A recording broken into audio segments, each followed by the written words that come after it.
Doutor, só para a gente finalizar bem rapidinho, então, porque quando eu vou pesquisar, né, não sou médico como o senhor, que tem muito mais conhecimento sobre o fato, eu tenho né? experiência e vivência, porque às vezes o cara lê e não viu o paciente. Eu falo da experiência que eu tive, isso ninguém me tira.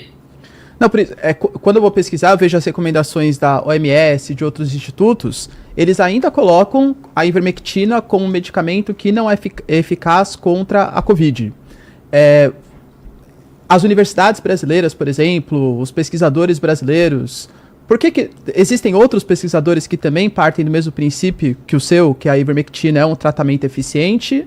E por que você acha que esses... Primeiro é o seguinte, eu vi na observação 11 mil casos, perdi 17 que já vieram avançados, então eu tenho que suspeitar que a ivermectina ajudou, mas o que controlou mesmo foi o corticoide. Depois saiu uma coletânea de estudos, mostrando que ela pode ter uma ação, não é que ela pode ter uma ação de 60%, 70%, como foi exposto no Congresso americano. Quem que patrocina a Organização Mundial de Saúde? Você sabe? É o Bill Gates. É Bill Gates. O americano saiu de lá. Por que isso? Eles vão defender o interesse de quem? Você acha que era interessante se existisse um remédio? Que eu controlei com corticoide, por isso que eu fiquei conhecido e estou aqui com vocês hoje.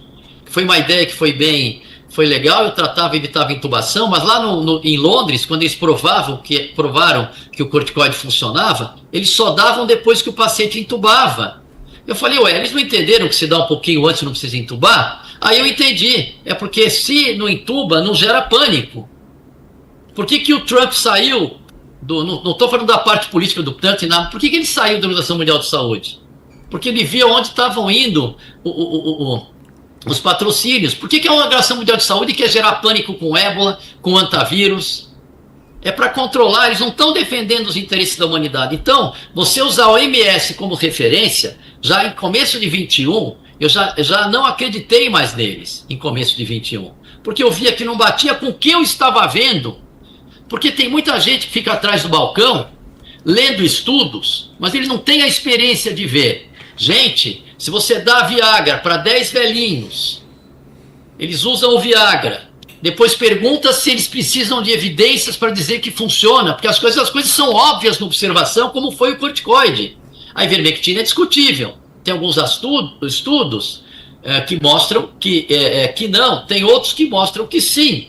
Agora, uma coisa eu digo para vocês, quando eu falei que o remedinho do piolho era inofensivo, foi a primeira vez que o Zuckerberg ainda não tinha ido para o lado conservador, foi a primeira vez que tiraram um post meu. E eu nem falei ivermectina, eu falei remedinho para piolho. Por que não podia falar sobre remedinho para piolho? É uma droga tão segura que a gente prescreve há mais de 40 anos. Por que não podia falar? Porque talvez diminuísse o pânico, talvez ela resolvesse. Tudo era especulação, talvez. Agora, falaram da vitamina D, que a vitamina D cura, ajuda a Covid, etc. Eu vou contar uma coisa para vocês. Eu peguei gente com vitamina D no pé e que me deu muito trabalho, que não me deu trabalho nenhum, foi um quadro leve, e na mesma época, um cara com vitamina D de 70 que quase foi pro tubo. Então eu estou vendo que a vitamina D ela é ótima, ela ajuda sobre vários aspectos, mas na Covid ela não foi determinante. Aí eu pergunto, por que não incriminaram a vitamina D de dado? Porque a vitamina D de dado, se eles quiserem fazer um compilado, vão mostrar todas as intoxicações de vitamina D, quais são os sintomas, se eles quiserem. Doutor. Se eles quisessem acabar com a Covid. Então é isso, não estou defendendo assim, você tem que ver os estudos. E eu não posso ignorar, a experiência que a gente tem, é só olhar os meus números. Doutor, eu queria agradecer demais, a gente já estourou o nosso tempo, já abusou bastante aqui de toda a sua experiência. Quero agradecer demais a sua participação, que foi preciosa para a gente. Muito obrigada, viu? Imagina, foi um prazer poder ajudar. Então eu quero que as pessoas pensem e tirem as suas conclusões. E olha... Essa é a ideia. Obrigado, doutor.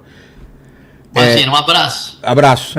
Lembrando isso, que a gente trouxe aqui 4 opiniões aí para você ficar por dentro e dizendo que isso tá só no começo. A gente vai fazer um podcast só sobre isso, assim que a gente tiver informação e que acha necessário, porque ainda é muito cedo, né, Marcílio e Fernanda, pra gente fazer um podcast só sobre isso, por isso a gente colocou no jornal hoje. Opiniões completamente diferentes. Exatamente. Né? Vamos esperar que 1 semana, 2 semanas, a gente possa fazer um podcast muito mais completo e com coisas mais objetivas. Por enquanto, você viu que os 4 falaram, o que se sabe é isso, pode ser isso, tá se falando disso, então a gente ainda tá nessa dúvida, né? Não dá para cravar muita coisa. Só dá para cravar que vai ter muita coisa nova ainda desses depoimentos e que vai ser usado politicamente, vai ser usado de todas as formas também, infelizmente, né? E a nossa função é correr atrás da informação e trazer aqui para quem nos acompanha.